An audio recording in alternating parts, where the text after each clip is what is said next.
Well, it is my absolute honor to introduce the first speaker of this afternoon. I got an email from this young lady, visionary, amazing young person who, she sent me this email, and it was very timely when she sent it. It was, I'd say maybe a month ago or so. And it was around that time that the fires were raging in the Amazon, and I was feeling almost paralyzed. I was feeling paralyzed by what was happening, and because it can kind of take over your body, right? And the day before she had sent the email, I felt like I couldn't move. I was so tired of fighting and just in pain. And I got this email from a fourth grader who was feeling the same way. And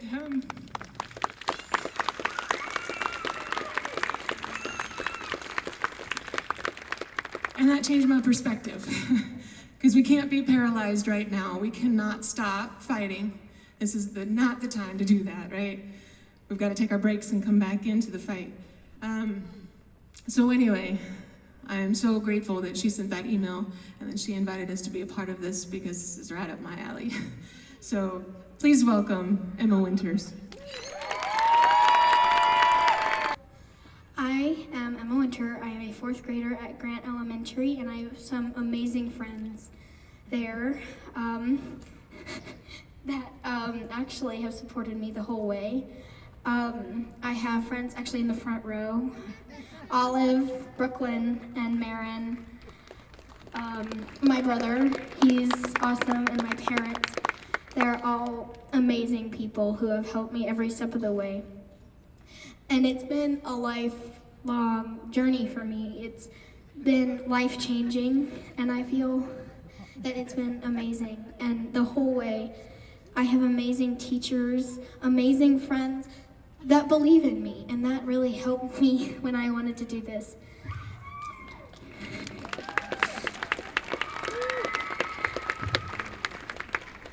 So, how I decided to plan this, I was really upset about the changing weather patterns when the tornado hit nearby Jefferson City earlier this year. It was really sad because a few people lost their lives, and at least 50 people lost their homes. And since then, Hurricane Dorian hit the Bahamas, and over 50 people lost their lives, and thousands lost their homes. It has been really scary. It was really scary, and it was also, there's been wildfires everywhere since then, and all sorts of weather issues. And so I decided to plan March for Our Earth because I was really passionate about this cause, and I feel we need to all make change. And it's not like you can say, "Mom, come make this change for me." You have to be a part in it yourself.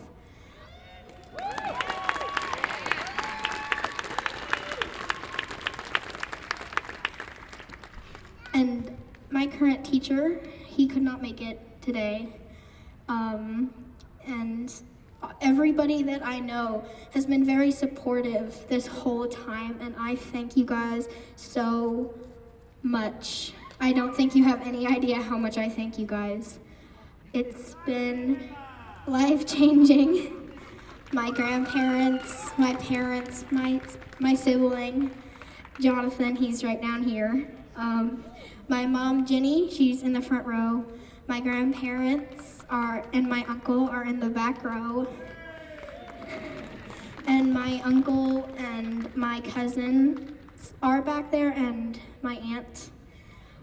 They're all here, and it's so inspiring that so many people have helped me do this, and I am so glad to see that so many people came, and that all of us are going to start making change today.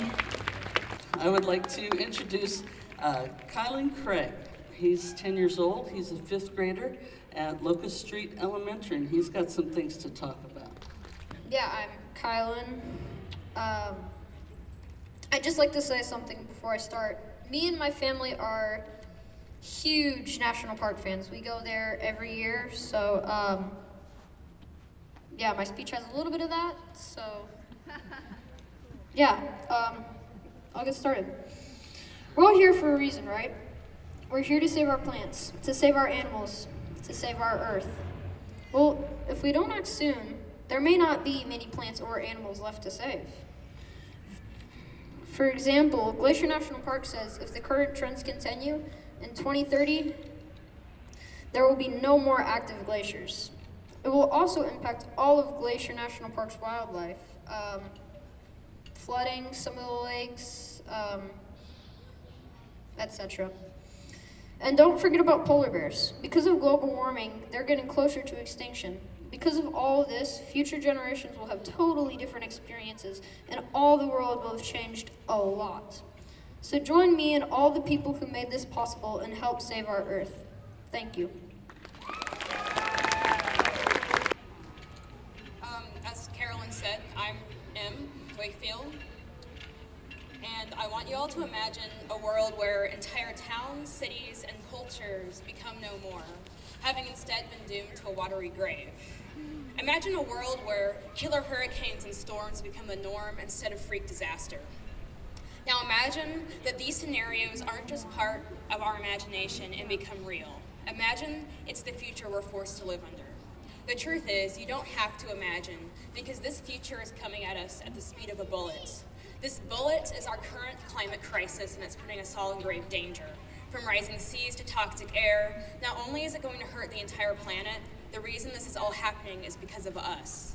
It's caused by the rise of carbon dioxide in our air, which along with other greenhouse gases, have the ability to trap heat within our atmosphere. When the carbon dioxide in the air increases, the more heat we trap on our planet, and the worse the crisis becomes. This is because we burn fossil fuels for energy. The clearing of land has also increased the amount of carbon dioxide in the air because the amount of plant life that feeds off of it is shrinking. It's hard to shine a light on this darkness, but there's still hope. We still have the ability to turn the tables on climate change. But only if we act now. It can't be little changes either. We have to solve this problem like adults and like a team. We need to put aside our comfort for the good of our future. Solving this crisis has two possible solutions: mitigation on both small and large scales. Mitigation is the act of slowing, stopping, and undoing the effects of climate change. On a large scale, this involves the passing of laws and making changes that affect the entire world. On a small scale, we can mitigate our own personal impact on the climate, as well as taking the steps we need to make sure our local communities are educated as well.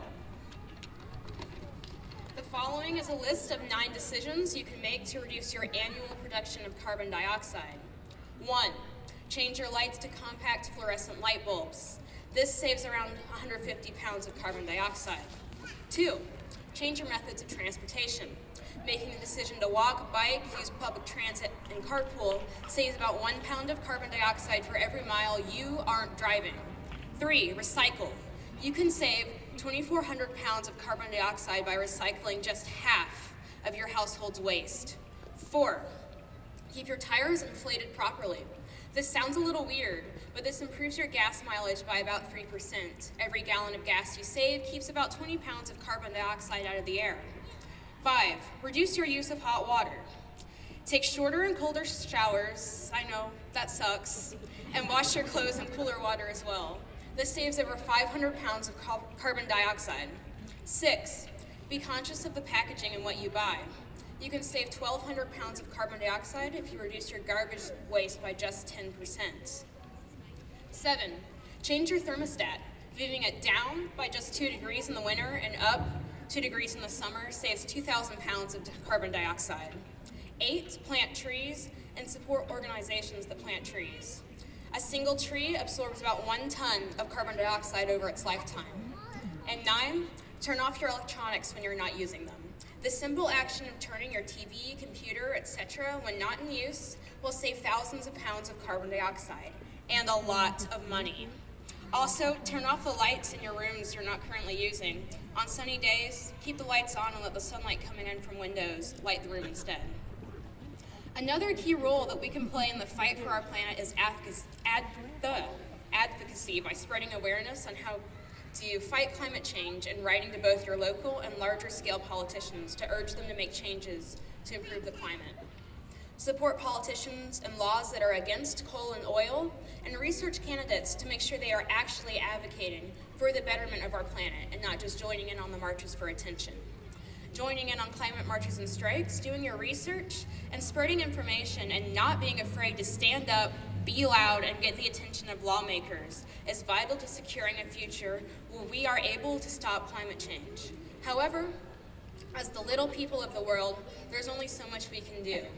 We must also take action on a larger scale that goes down to the very way we produce energy. Right now, we rely on the use of coal and oil to fuel our energy needs. However, these are among the highest producers of carbon dioxide. To have any hope of a future that hasn't been ruined by climate change, we will need to move on from using these sources of energy.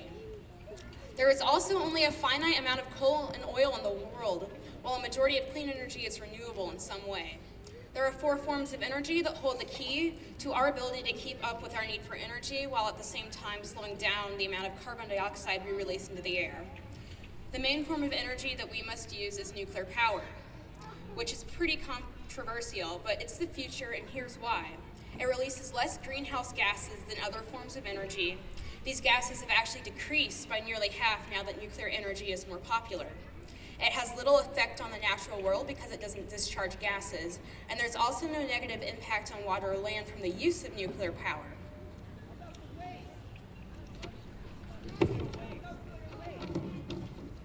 It's an inexpensive source of electricity. The cost of uranium is very low, and while setting up the plant itself can be pricey, running the plant is low cost and saves more money and resources in the long run.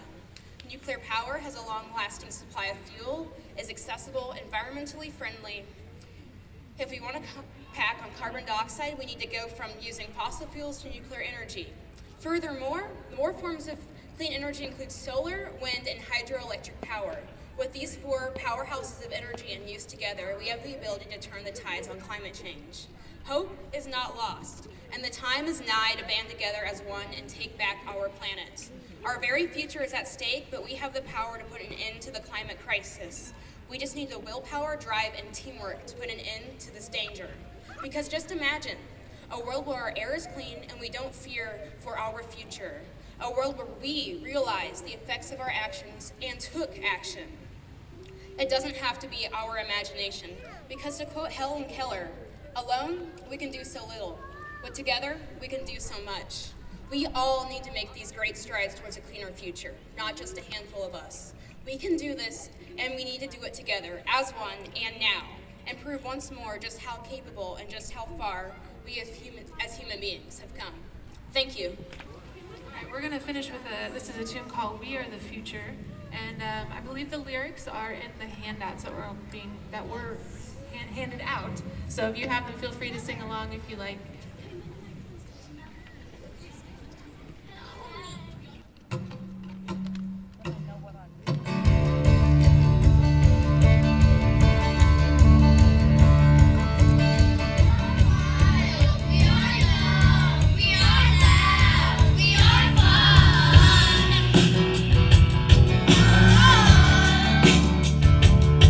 We are crazy, we are curious, we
right, that's the Earth Kids Choir. Give it up one more time for the Earth Kids Choir.